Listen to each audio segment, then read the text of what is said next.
When 9/11 occurred, I was in the United States Attorney's Office in court. I was a detective sergeant on an investigative team, and I'd been listening to the radio on the way in, and I think I was actually listening to the Howard Stern show, and I remember they were talking about a plane hit one of the World Trade Centers, and I thought, well, it must have been a small plane, Cessna, Piper. It must have been it didn't ever occur to me that it was going to be an airliner. And then I guess in between the second plane hitting, I had left my car parked and gone into the U.S. Attorney's Office, and we were discussing the case, and then someone came running down the hall and said, a plane has struck the Pentagon. And of course, at that moment, I was with my partner. We knew that something big was going on.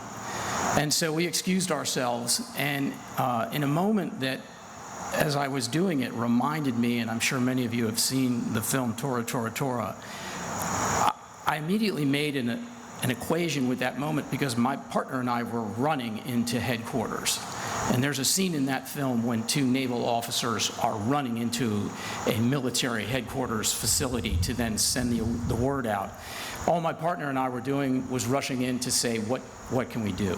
There were sirens going off across the city. You could feel there was panic in the air, and so I went up and I helped stand up our Joint Operations Command Center, which had not been completed yet. It was still in the process of being built. It was to be the city's emergency command center. So with Herculean efforts, there were people literally in there turning on monitors, getting computers up on desks. And I recall sitting in there, and I noticed a man standing next to me, and he was wearing a blue sweat quarter zip, and I looked over, and there was an NYFD patch on his shoulder.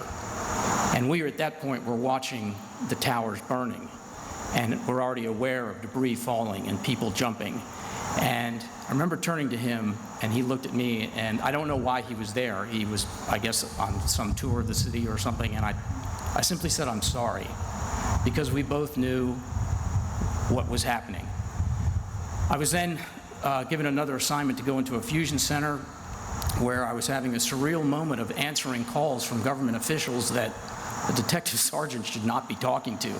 And that's because the cell phones were down and people were calling into the police department trying to get in touch with Chief Ramsey, trying to find Margaret Kellums, who was the deputy mayor in charge of public safety. And I spent the next 14 hours helping manage our fusion center to get representatives from every organization into our command center so we could coordinate what was happening in the city. And I'm sure, as everybody remembers, there was lots of fear that there were other things that were going to occur. I remember I had to give a direct order to open a bridge because an officer, thinking they were doing the right thing, shut down a bridge just out of fear and panic that something else may happen. But my exposure to 9/11 continued because when I retired, I went to the National Law Enforcement Officers Memorial Fund, and I'm still a contractor with them. But for 3 years, I managed our line of duty deaths and the names that we put on the wall. And it's of remembrances that we speak while we're here, and the one thing I would remind everyone is that it continues for a lot of those first responders. I helped write the language that would allow us to add those people exposed to toxins and hazardous materials that has now and continues to take lives of those men and women who responded as part of the rescue and recovery effort. To this date, on that day of September 11th, the National Law Enforcement Officers Memorial Fund added 72 names of law enforcement officers killed in the line of duty as a result of their actions on that day. We continue to add names as a result of their exposure. So that's something that I'll never forget, and that's something that is horrible when you read those cases. Today, I think we've added an additional over 300 names of people who have died as a result of their exposure. So unfortunately, it continues. I want to thank you for letting me share my story, and thank you all for not forgetting.